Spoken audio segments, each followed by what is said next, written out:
ಬನ್ನಿ ಈಗ ಸಂವೇಗದ ಬದಲಾವಣೆಗೆ ಸಂಬಂಧಿಸಿದ ಒಂದೆರಡು ಸಮಸ್ಯೆಗಳನ್ನು ಬಿಡಿಸೋಣ. ಇಲ್ಲಿದೆ ಮೊದಲನೇ ಲೆಕ್ಕ.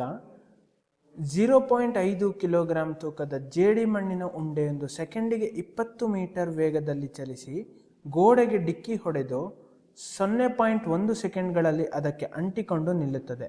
ಅದರ ಸಂವೇಗದಲ್ಲಾದ ಬದಲಾವಣೆ ಮತ್ತು ಗೋಡೆಯು ಅದರ ಮೇಲೆ ಪ್ರಯೋಗಿಸಿದ ಬಲವನ್ನು ಕಂಡುಹಿಡಿಯಿರಿ ಅಂತ ಕೇಳಿದ್ದಾರೆ. ಮೊದಲು ನಮಗೆ ನೀಡಿರುವ ಈ ವಿಷಯಗಳನ್ನು ಗಮನಿಸಿ ಒಂದು ಸರಳವಾದ ಚಿತ್ರಣ ಬಿಡಿಸೋಣ.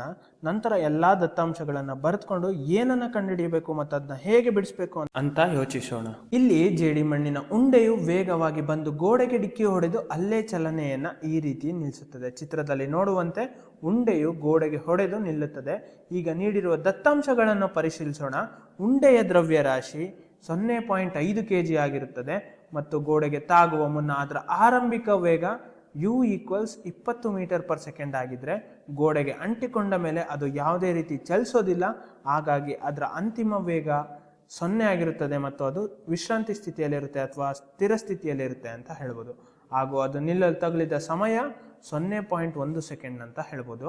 ಸರಿ, ಮುಂದೆ ಹೋಗುವ ಮೊದಲು ನೀಡಲಾಗಿರುವ ಎಲ್ಲ ದತ್ತಾಂಶಗಳನ್ನು ಒಂದೇ ಕಡೆ ಅಚ್ಚುಕಟ್ಟಾಗಿ ಬರೆದುಕೊಳ್ಳೋಣ. ಜೇಡಿ ಮಣ್ಣಿನ ದ್ರವ್ಯರಾಶಿ ಕೊಟ್ಟಿದ್ದಾರೆ. ಇಲ್ಲಿ m = 0.5 kg ಅಂತ ಬರೆಯೋಣ. ಮತ್ತು ಗೋಡೆಗೆ ಹೊಡೆಯುವ ಮುನ್ನ ಅದಕ್ಕಿದ್ದ ಆರಂಭಿಕ ವೇಗ u = 20 ಮೀಟರ್ ಪರ್ ಸೆಕೆಂಡ್ ಆಗಿರುತ್ತದೆ. ಮತ್ತು ಗೋಡೆಗೆ ಹೊಡೆದು ನಿಂತ ನಂತರ ಅದರ ಅಂತಿಮ ವೇಗ ಕೊಟ್ಟಿದ್ದಾರೆ. ಇಲ್ಲಿ v = 0 ಅಂತ ಬರಿಬೋದು. ಯಾಕಂದ್ರೆ ಅದು ಇಲ್ಲಿ ಏನು ಚಲಿಸುತ್ತಿಲ್ಲ, ಹಾಗಾಗಿ ಇದು v = 0 ಆಗುತ್ತದೆ. ಹಾಗೆಯೇ ವೇಗವು 20 ಮೀಟರ್ ಸೆಕೆಂಡ್ನಿಂದ 0ಗೆ ಇಳಿಯಲು ತಗುಲಿದ ಒಟ್ಟು ಸಮಯ t = 0.1 ಸೆಕೆಂಡ್ ಅಂತ ಬರಿಬೋದು. ಈಗ ನಮಗೆ ಏನನ್ನು ಕಂಡುಹಿಡಿಯಲು ಕೇಳಿದ್ದಾರೆ ಅಂತ ಯೋಚಿಸಿದ್ರೆ, ನಾವು ಸಂವೇಗದಲ್ಲದ ಬದಲಾವಣೆ ಅಂದರೆ ಚೇಂಜ್ ಆಫ್ ಮೊಮೆಂಟಮ್ ಬಗ್ಗೆ ಕೇಳಿದ್ದಾರೆ ಮತ್ತು ಗೋಡೆಯು ಪ್ರಯೋಗಿಸಿದ ಬಲವನ್ನು ಲೆಕ್ಕ ಹಾಕಬೇಕು ಅಂತ ಕೇಳಿದ್ದಾರೆ. ಬಲದ ಬಗ್ಗೆ ಸ್ವಲ್ಪ ನಂತರ ಮಾತಾಡೋಣ. ಮೊದಲು ಸಂವೇಗ ಎಂದ್ರೇನು ಅಂತ ನೆನಪಿಸ್ಕೊಳ್ಳಿ. ನಾವು ಹಿಂದಿನ ವಿಡಿಯೋದಲ್ಲಿ ತಿಳ್ಕೊಂಡಂತೆ ವಸ್ತುವಿನ ದ್ರವ್ಯರಾಶಿ ಮತ್ತು ವೇಗದ ಗುಣಲಬ್ಧವೇ ಸಂವೇಗ ಅಂತ ತಿಳ್ಕೊಂಡಿದ್ವಿ ಅಲ್ವಾ. ಅಂದರೆ ವಸ್ತುವಿನ ದ್ರವ್ಯರಾಶಿಯನ್ನು ಅದರ ವೇಗದಿಂದ ಗುಣಿಸಿದಾಗ ನಮಗೆ ಸಿಗುವ ಸಂಖ್ಯೆಯೇ ಆ ವಸ್ತುವಿನ ಸಂವೇಗ ಆಗಿರುತ್ತದೆ ಅಂತ. P = ದ್ರವ್ಯರಾಶಿ × ವೇಗ ಅಂತ ಬರಿಬೋದು. ಈಗ ಈ ಸೂತ್ರವನ್ನು ಬಳಸಿ ಆರಂಭಿಕ ಮತ್ತು ಅಂತಿಮ ಸಂವೇಗವನ್ನು ಲೆಕ್ಕ ಹಾಕೋಣ. ಇಲ್ಲಿ ನಾವು ಸಂವೇಗದಲ್ಲದ ಬದಲಾವಣೆಯನ್ನು ಅಂದರೆ ಚೇಂಜ್ ಇನ್ ಮೊಮೆಂಟಮ್ ಅನ್ನು ಕಂಡುಹಿಡಿಯಬೇಕಾದ್ರೆ ಜೇಡಿ ಮಣ್ಣಿನ ಉಂಡೆಯು ಗೋಡೆಗೆ ತಾಗಿದಾಗ ಅದರ ವೇಗವು 20 ಮೀಟರ್ ಸೆಕೆಂಡ್ನಿಂದ 0ಗೆ ಅಂದರೆ 0ಗೆ ಇಳಿಯುತ್ತದೆ. ಅಂದರೆ ಇಲ್ಲಿ ಅದರ ಸಂವೇಗದಲ್ಲೂ ಖಂಡಿತವಾಗಿ ಬದಲಾವಣೆ ಆಗಿದೆ ಅಂತ. ಯಾವುದೇ ಬದಲಾವಣೆಯನ್ನು ಕಂಡುಹಿಡಿಬೇಕು ಅಂತ ಹೇಳಿದ್ರೆ ನಾವು ಅಂತಿಮ ಮೌಲ್ಯ ಮೈನಸ್ ಆರಂಭಿಕ ಮೌಲ್ಯ ಎಂಬ ಸೂತ್ರವನ್ನು ಬಳಸುತ್ತೇವೆ ಅಲ್ವಾ.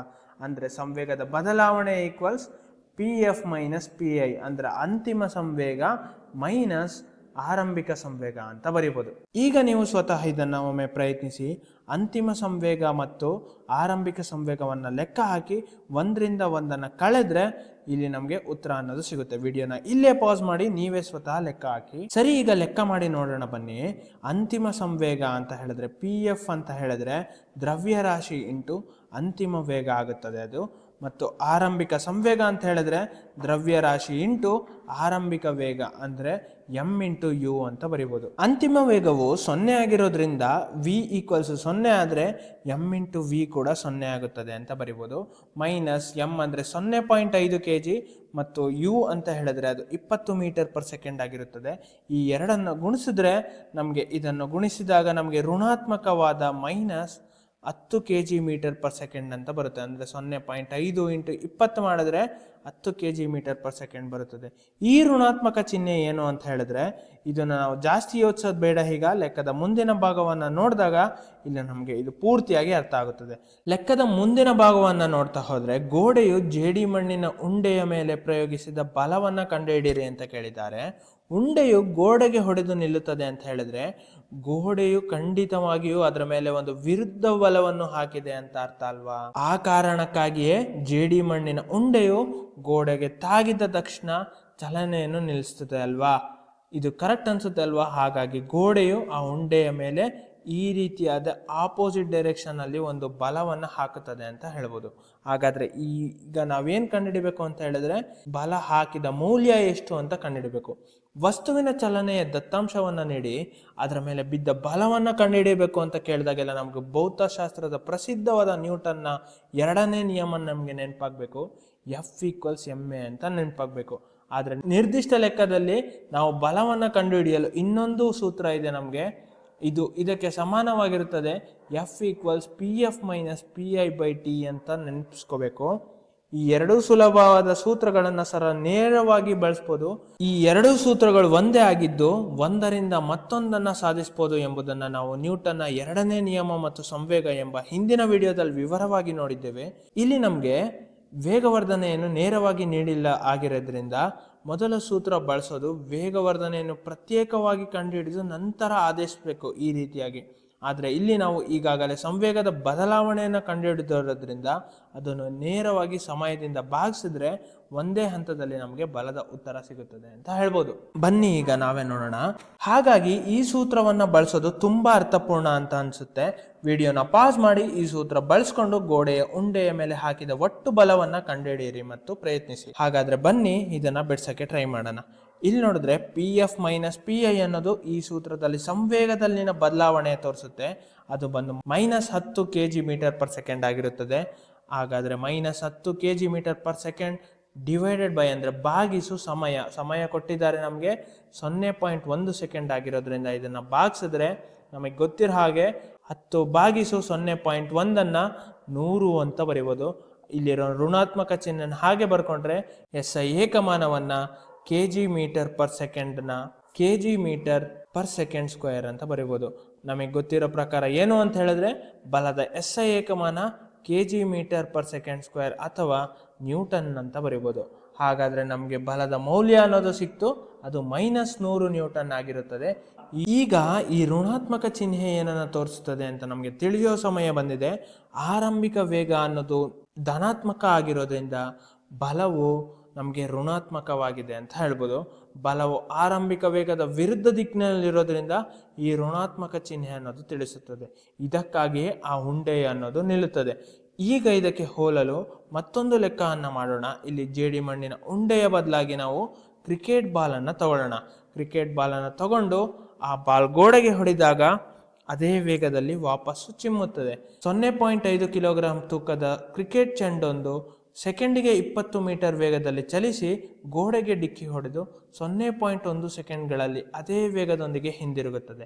ಅದರ ಸಂವೇಗದಲ್ಲಾದ ಬದಲಾವಣೆ ಮತ್ತು ಗೋಡೆಯು ಅದರ ಮೇಲೆ ಪ್ರಯೋಗಿಸಿದ ಬಲವನ್ನ ಕಂಡುಹಿಡಿಯಿರಿ ಅಂತ ಕೇಳಿದ್ದಾರೆ. ಈಗ ಪರಿಸ್ಥಿತಿ ಬದಲಾಗಿದೆ.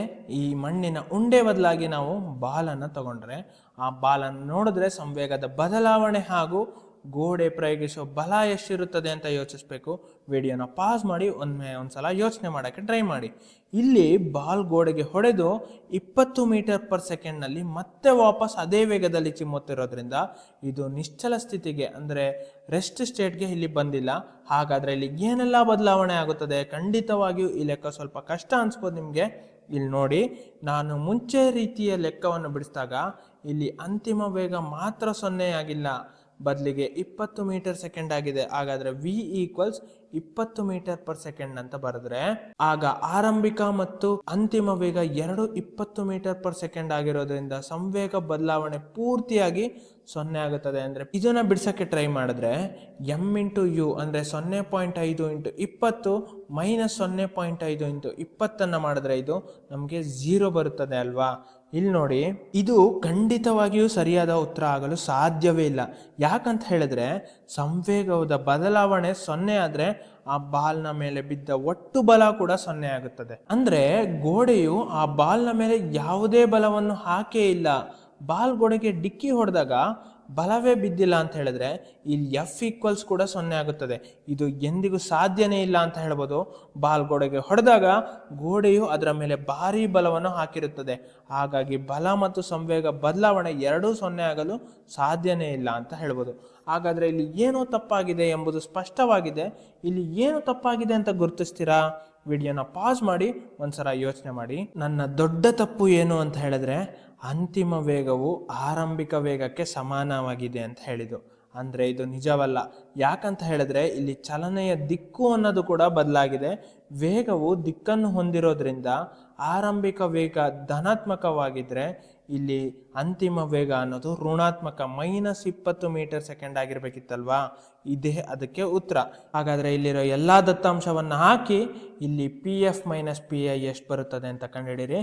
M ಅಂದರೆ 0.5 kg, V ಅನ್ನೋದು -20 ಮೀಟರ್ ಪರ್ ಸೆಕೆಂಡ್ ಆಗಿರುತ್ತದೆ ಮತ್ತು U ಅನ್ನೋದು 20 ಮೀಟರ್ ಪರ್ ಸೆಕೆಂಡ್ ಆಗಿದ್ರೆ ಇದನ್ನು ನೀವೇ ಕ್ಯಾಲ್ಕುಲೇಟ್ ಮಾಡಿ. ಆದರೆ ಅದರ ಉತ್ತರ ಅಂದು -20 kg ಮೀಟರ್ ಪರ್ ಸೆಕೆಂಡ್ ಆಗಿರುತ್ತದೆ. ಇದನ್ನು ಇನ್ನೊಂದ್ಸಲ ನೀವೇ ಕ್ಯಾಲ್ಕುಲೇಟ್ ಮಾಡಿ. ಹಾಗೆಯೇ ಇಲ್ಲಿ ನಮಗೆ ಸಿಕ್ಕಿರೋ ಈ ಸಂವೇಗದ ಬದಲಾವಣೆಯನ್ನು -20 kg ಮೀಟರ್ ಪರ್ ಸೆಕೆಂಡ್ ಅನ್ನ 0.1 ಈ ಟೈಮ್ನಿಂದ ಭಾಗಿಸಿದ್ರೆ ಸಮಯದಿಂದ ನಮಗೆ 200 ನ್ಯೂಟನ್ ಅಂದರೆ -200 ನ್ಯೂಟನ್ ಸಿಗುತ್ತದೆ. ಇಲ್ಲೂ ಕೂಡ ಋಣಾತ್ಮಕ ಚಿಹ್ನೆ ಏನನ್ನ ತೋರಿಸುತ್ತೆ ಅಂತ ಹೇಳಿದ್ರೆ ಬಲವು ಆರಂಭಿಕ ವೇಗದ ವಿರುದ್ಧ ದಿಕ್ಕಿನಲ್ಲಿದೆ ಎಂಬುದನ್ನು ನಮಗೆ ಸ್ಪಷ್ಟವಾಗಿ ತಿಳಿಸುತ್ತದೆ. ನೆನ್ಪಿಡಿ, ಸಂವೇಗದವು ದ್ರವ್ಯರಾಶಿ ಮತ್ತು ವೇಗದ ಗುಣಲಬ್ಧವಾಗಿದ್ದು ವೇಗವು ದಿಕ್ಕನ್ನು ಅವಲಂಬಿಸಿರೋದ್ರಿಂದ ದಿಕ್ಕಿನ ಮೇಲೆ ನೀವು ಬಹಳ ಎಚ್ಚರದಿಂದಿರಬೇಕು. ಚಲನೆಯ ದಿಕ್ಕು ವಿರುದ್ಧವಾಗಿ ಇದ್ದಾಗೆಲ್ಲ ಋಣಾತ್ಮಕ ಚಿಹ್ನೆಯನ್ನು ಹಾಕೋದನ್ನು ಮಾತ್ರ ಮರಿಬೇಡಿ.